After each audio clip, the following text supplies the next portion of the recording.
시청자 여러분 안녕하십니까? VOA 뉴스입니다. 북한에 17개월 동안 억류됐다가 혼수 상태로 송환된 뒤 사망한 오토 원비어 사건의 증거 청문이 가족과 친지 등이 대거 참석한 가운데 열렸습니다. 가족들은 북한이 이번 일에 책임져야 하며 계속 맞서 싸울 것이라고 밝혔습니다. 함지아 기자의 보도입니다. 증거 청문 심리를 마친 오토 원비어의 아버지 프레드 원비어 씨와 여동생은 기자들을 만나 재판부에 감사한다며 만족감을 표시했습니다. 워싱턴 DC 연방법원에서 진행된 증거청문에서 가족들은 원비어가 북한에 억류됐을 당시와 이후 의식불명 상태로 돌아온 이후 상황을 자세히 설명했습니다. 원비어의 어머니 신디 원비어 씨는 원비어의 생전 모습을 회상하며 눈물을 보이면서도 북한보다 더 악마 같은 존재는 없다면서 자신은 투사이고 악마에 대항해 맞서 싸울 것이라고 밝혔습니다. 또 아버지 프레드 원비어 씨는 아들 원비어가 숨을 거둘 당시 이번 일에 반드시 책임을 묻겠다고 약속했다며 법원은 정의를 구현해달라고 호소했습니다. 심리중간 오토 원비어의 생전 모습이 담긴 비디오가 상영되자 방청석에 앉은 친척과 친구 등 30여 명은 눈물을 흘리기도 했습니다. 전문가로 나선 호크 위원과 이성윤 교수는 북한 정권이 정치적 목적으로 원비어를 인질로 삼았다며 원비어는 허위 자백을 강요받았다고 주장했습니다. 재판이 역사적인 전환점이 될 가능성도 있다고 생각합니다. 이유는 과거에도 미국 시민이 북한 당국으로부터 고문을 당하고 학대를 당한 상황이 있고 또 과거에 북한 당국을 고소한 판례가 있습니다. 북한의 배상금으로 약 11억 달러를 청구한 원비어 측은 법원이 거액의 벌금을 북한 당국에 가한다면 돈의 문제를 떠나 앞으로 같은 일이 반복되지 않을 중요한 메시지가 될 것이라고 밝혔습니다. 재판부는 이날 증거청문을 토대로 북한 정권의 책임을 물을지 여부를 결정할 예정입니다.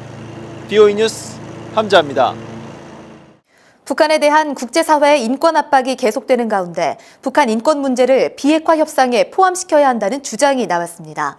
인권 문제는 북한이 가장 두려워하는 주제인 만큼 협상 지렛대로 사용할 수 있다는 것이 전문가들의 분석입니다. 박승혁 기자입니다. 민간단체인 북한인권위원회 HRNK 주최로 열린 북한인권토론회에서 북한과의 비핵화 협상에 인권 의제를 반드시 포함시켜야 한다는 지적이 잇따랐습니다. 북한 정권은 체제 선전용으로 핵을 자랑하지만 인권은 어떻게든 피하고 싶어 하기 때문에 이를 역으로 활용해야 한다는 것입니다.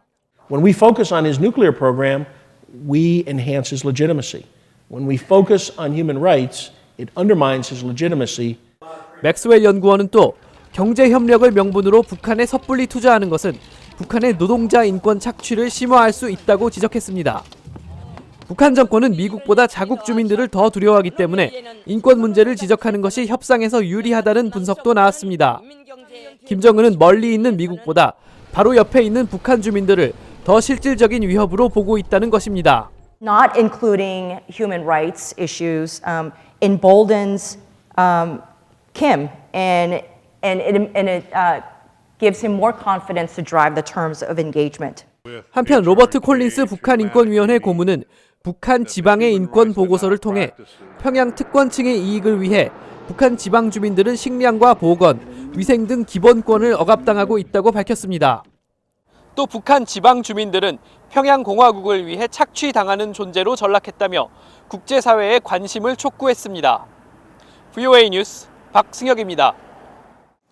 미국 국무부가 북한 인권 유린의 가해자들을 직접적으로 조준한 제재가 필요하다는 입장을 밝혔습니다. 국무부 대변인실 관계자는 19일 VOA에 유엔 안보리가 유엔 북한 인권조사위원회 보고서의 권고를 고려하는 것을 지지한다면서 그 권고에는 인권 침해에 가장 책임이 있는 사람들을 겨냥한 표적 제재가 포함된다고 강조했습니다. 북한 인권조사위원회는 2014년 보고서에서 유엔 안보리가 북한 정부를 국제형사재판소에 회부하고 책임자에 대해 선별적 제재를 가하라고 권고한 바 있습니다. 파나마가 유엔 안보리 대북제재 위반 소지가 있는 자국 선박 9척에 대한 등록을 취소했다고 밝혔습니다. 파나마는 지난달 27일 유엔 안보리 대북제재위원회에 제출한 이행 보고서를 통해 이 같은 사실을 밝혔습니다. 이 이행 보고서에 따르면 코티호와 글로리오프 6호 등 파나마 선박 9척이 북한과 연계됐다는 대북제재위 산하 전문가 패널 제3국의 정보를 토대로 파나마 당국은 이들 선박을 등록부에서 제외했습니다. 러시아 외교차관이 한반도 핵 문제 해결과 관련해 러시아와 한국의 긴밀한 협의를 환영한다고 밝혔다고 러시아 타스 통신이 전했습니다. 이고리 모르글로프 러시아 외교부 차관은 18일 한국 외교부 청사에서 이도훈 한반도 평화교섭 본부장을 만나 모든 관련국들의 노력으로 한반도의 군사적 긴장이 줄었고 남북 협력이 재개됐으며 미북 대화가 시작될 수 있었다고 말했다고 타스 통신이 보도했습니다. VOA 뉴스 마칩니다. 시청해주신 여러분 고맙습니다.